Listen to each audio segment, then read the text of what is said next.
Welcome back to Parenting Roadmaps, a video series designed for parents to help you navigate the journey of childhood.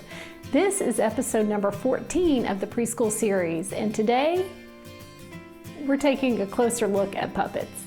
Please don't stop watching because you're thinking, puppets aren't for me. Well, they might not be for you, but puppets might be worth a try once or twice with your child. I think you will be pleasantly surprised. Or maybe you're thinking, I don't have any puppets, and you do, and I'll explain in just a minute. So give this episode a listen, and I think you might be willing to practice with puppets. Practice with puppets. Puppets are not a new toy. If a toy like puppets has been around for a long time, used in shows like Sesame Street and Mr. Rogers' Neighborhood, most likely there's something worthwhile and valuable about it.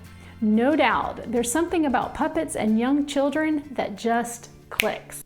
Puppets, like playgrounds and Play-Doh, is a great activity because playing with puppets encourages growth in all the domains of childhood development. Put a puppet on a preschooler's hand or finger, and they will be working their fine motor skills. Children may enjoy storytelling with puppets, developing the cognitive domain. By engaging in a conversation, either with the puppet or as the puppet's voice, children can develop their verbal communication skills. These are just a few examples of the numerous ways playing with puppets can develop the different domains of child development. Now, for the star of today's show, the social and emotional domain. Puppets allow us to create really unique opportunities to explore how to get along with others and how to manage feelings and emotions. Getting along with others.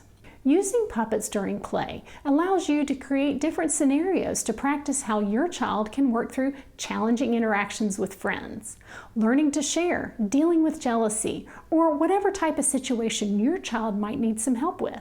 By using puppets to create these types of play scenarios, you give your child a safe space to practice handling difficult situations.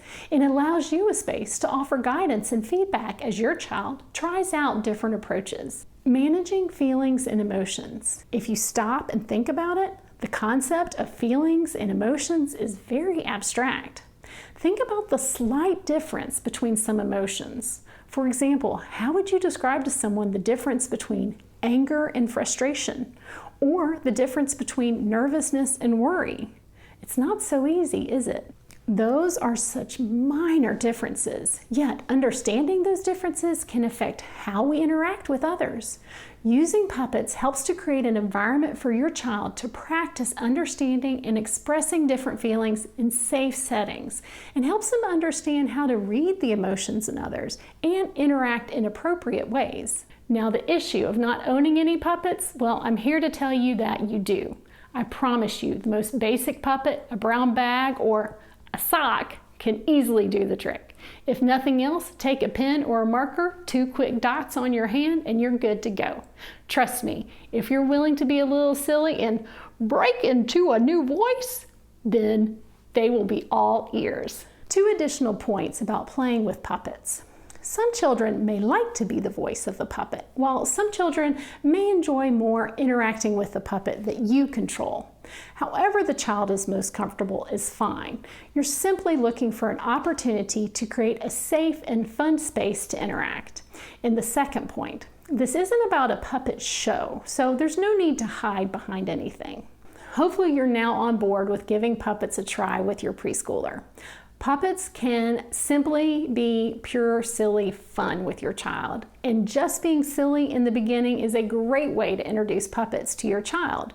It may take several play sessions with a puppet before you and your child feel comfortable trying out some scenarios where you're working on different behaviors or emotions. As we wrap up, I want to let you know that I considered titling this episode Puppets, Practice Makes Perfect. But I stopped myself because I don't want to give the slightest impression to you, the parent, that your child will somehow reach a level of perfection within the social and emotional domain. There are skills your preschooler is likely to master during their preschool years. Counting to 10, jumping with 2 feet.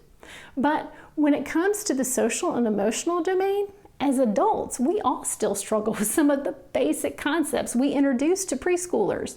Sharing, recognizing the emotions of others, learning simply how to get along, and so many more. However, just because we don't reach some level of perfection doesn't mean we shouldn't work at it. We all know that we get better at anything we practice, no matter where our starting point might be. And guess what? For preschoolers, using puppets during play allows your child that opportunity in a safe environment to practice and work on their social and emotional skills. So challenge yourself. Step outside your comfort zone and take some time to practice with puppets with your preschooler. Thank you for watching the episode. If you found it helpful, please consider giving it a thumbs up below. Next week, we shift to the cognitive domain. I look forward to seeing you then, and as always, remember to enjoy the journey.